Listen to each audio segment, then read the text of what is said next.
Look, Go ahead, Max. there's no real difference between this team and last year's team. What is the difference? Where is it different?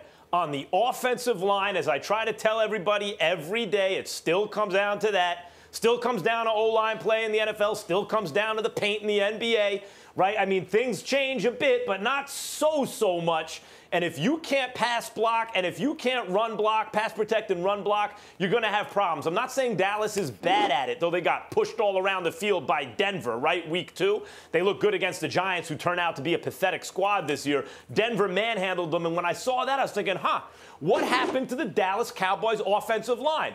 Oh, yeah, they lost 40% of it in the offseason. I know La'el Collins is supposed to be a stud, but they lost 2 out of the 5 guys on that O-line in the offseason. It's the most underreported story in the NFL, in my opinion, in terms of the X's and O's of it all, in terms of personnel in the offseason, because that's what made them special, was that O-line. The best in the game, one of the best I've seen, and it's completely compromised now. I'm not saying it can't get better over the course of the year as these guys build chemistry, but right now it's not the same. Not the worst I've ever seen, but it is not the difference maker. And suddenly, Ezekiel Elliott looks human.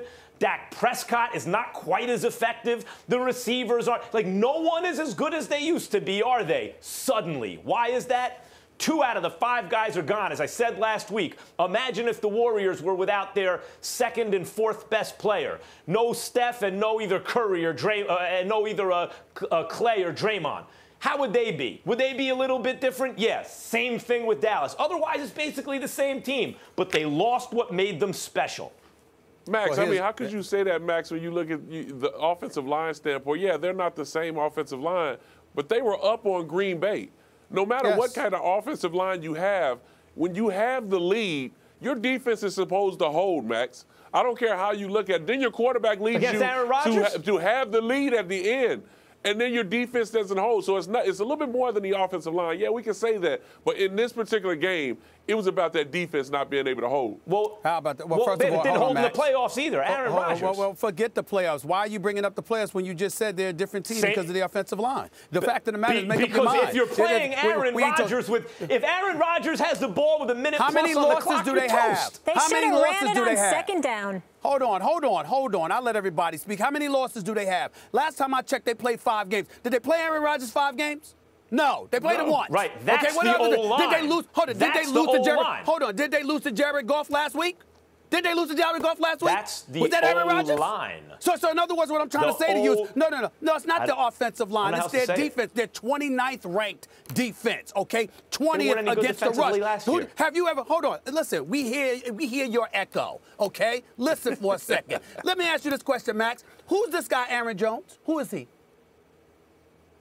Who is he? Yeah, he's a guy running behind. He's a guy running behind an elite right tackle right now because they got him back. So in other words, what I'm saying to you, Aaron Jones is some no-name running back out of Texas El Paso that rushed for 125 yards yesterday, against a Dallas Cowboys defense that's ranked 20th against the run. I'm sorry, last time I checked, the offensive line isn't defending against the rush. That's right. I mean, correct me if I'm wrong. What was different last year? I don't think. You act like they had a good defense last year. I don't understand. Listen, last year is last year. We're talking about right now. Stay with us. Just like we're talking about the sport of baseball, not basketball. Stay with us, Max. Stay with us. We got to reel you back in here. Here's the point that I'm trying to make. We're talking football, not basketball like you brought up earlier. The fact is that you got Aaron Jones rushing for 125 yards. By the way, the same offensive line that you're going off about the Dallas Cowboys, Ezekiel Elliott rushed for 116 yards last year. They chewed up the clock in that last drive. They took the lead, and their defense couldn't hold yet again. They're 2-3 on this season. They lost to Jared Goff a week before. Defensively, they have a problem. Their problem is not offense. Their problem is not the offensive line. Their primary problem is defense. Hold on. You're the one who's changing. I don't even understand that argument. I was very good. You're the one who's bringing up what's their record. What about last year? Listen. How do you figure this? We're talking about what's the difference with the Dallas Cowboys this year. Was the defense good last year? No. The question is the defense good this year? No. So why do they have why do they have 3 losses? Look at the way the O-line got pushed all around the field. Well, they got pushed all around the field, both sides of the ball, against Denver. And the bottom line is they're not the same offensive juggernaut that they were last year. But the defense was no good last year. It's the offense that's different. Yes. Max, I mean, Max, you're starting to extend the conversation a little bit more, and it's still making us look better with our commentary. The whole thing that you're not understanding, Max, is you can bring up the Denver Broncos. The Denver Broncos is a different breed because defensively, they're very strong. Offensively, they run the football effectively, and as Trevor Siemian, don't lose the game. But when you talk about Jared Goff, I mean, Todd Gurley looked like Marshall Faulk out there against that defense. Marshall Faulk ain't played football in over 10 years, Max. Gurley's looked good this year, period, until he faced Seattle. Jared Goff last year looked like he probably would throw better with his left hand than with his right hand. Now, all of a sudden, he looks like the second coming of Dan Marino versus the Dallas Cowboys. Not just against defense. the Cowboys. No, not just against the Cowboys, Donovan. They got Whitworth protecting his blind side again, O-line, and suddenly he looks good, doesn't he? You're going to bring up an offensive lineman that all of a sudden makes the quarterback look great. First of all, he's in his second season, just like Dak Prescott is in his second season. So give him a chance a little bit. But what we're saying about this Dallas defense, they're getting shredded, Max. I mean, we were just talking 2 weeks ago about how bad the New England Patriots defense was. What were they ranked? 30th? What is Dallas ranked? 29th. So that means you take one more step ahead of the defense that we were just killing a couple weeks ago. Dallas Cowboys are struggling on defense. They either need to blitz a little bit more or find better corners. Hey, Donovan. One question. I have one question. They lost to Trevor Siemian and Jared Goff.